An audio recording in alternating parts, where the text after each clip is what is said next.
POV, you're a Yakuza boss. 6 a.m. Same ceiling, same silence. You'd think after 20 years, I'd get used to waking up alone. The pinky was the first thing I gave to this family. Funny thing is, it wasn't the last. People ask what it's like, being Kumichō, being the boss. I tell them, it's like holding a knife by the blade. You can't let go, and every day, you bleed a little more. But mornings like this is the only honest hour I have. Just me, the tea, and the fish who don't owe me anything. The suit is armor. The watch says, I'm not someone you keep waiting. The ring says I belong to something bigger than myself. Kenji's been with me 15 years. Took a bullet for me in Osaka. He doesn't talk much. I like that about him. Shinjuku wakes up different depending on who you are. Salarymen see a train station. Tourists see neon. I see territory. A message from Snake. There's a problem. With Snake, there's always a problem. The question is whether he is the problem. My mother used to pray at that shrine every morning. Prayed I'd become a good man. I wonder what she'd say now. Seeing the car, the bodyguards, I think she'd cry. Not from pride. Headquarters, 9th floor. The kind of office where men come in standing and sometimes leave differently. 36 men under my direct command. 400 in the organization. Every one of them bows like this, and every one of them is watching for weakness. This desk belonged to my Oyabun, his Oyabun before him. 3 generations of blood soaked into this wood. You don't sit in this chair. This chair sits on you. Monthly collection, 3 envelopes. 2 are the right weight. 1 is not. Snake can't meet my eyes. That tells me everything. I don't raise my voice. Never have. My old boss used to say, a dog that barks has already lost the fight. So I just look at him, and I wait. That's usually enough. He promises next week. They always promise next week. I give him 3 days. Not because I'm generous, because I need to see what he does when he's desperate. Desperate men reveal themselves. We own 14 pachinko parlors across Tokyo. Legal, mostly. The real money isn't in the machines, it's in what happens in the back rooms. But you didn't hear that from me. Every shop owner on this street pays us. Not because we threaten them, because 10 years ago, the Chinese gangs were shaking them down every week. We stopped that. Now they pay us instead. Is that protection or extortion? Depends who you ask.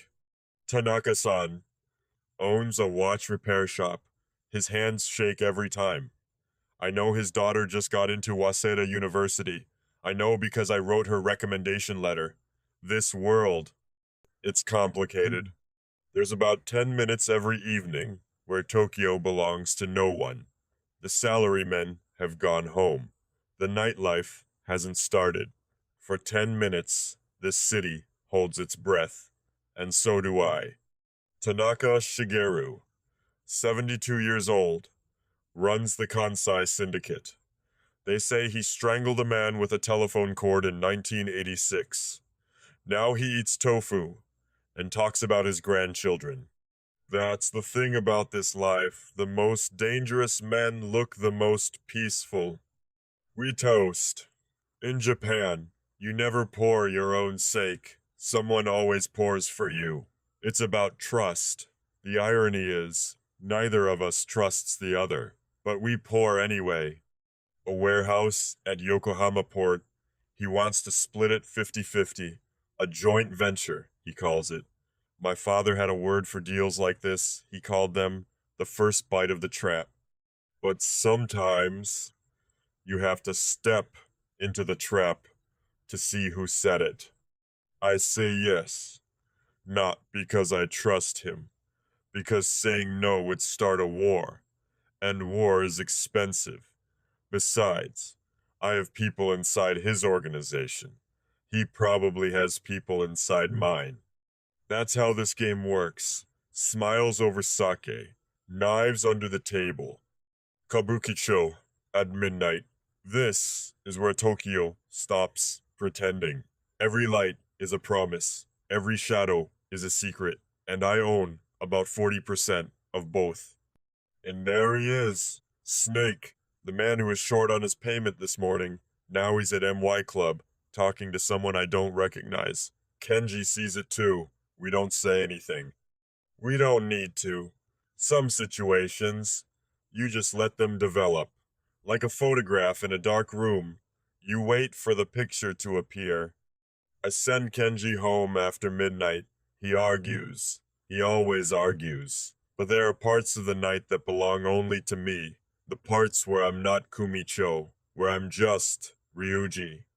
A 53-year-old man who can't sleep. Old man Yoshida. He's been making ramen on this corner for 41 years. He knows who I am.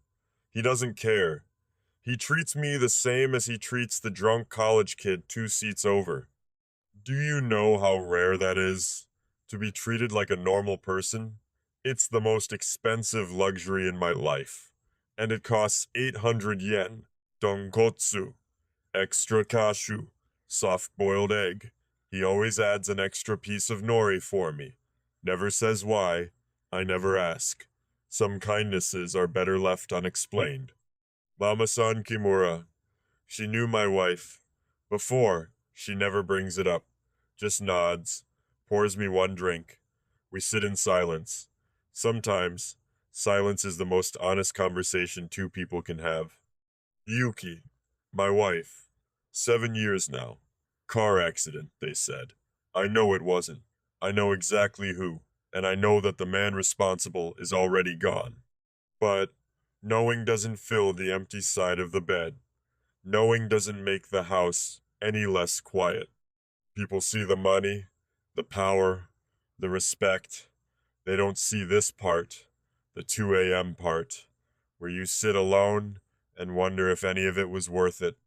Where you realize the most dangerous enemy isn't the rival gang or the police, it's the silence.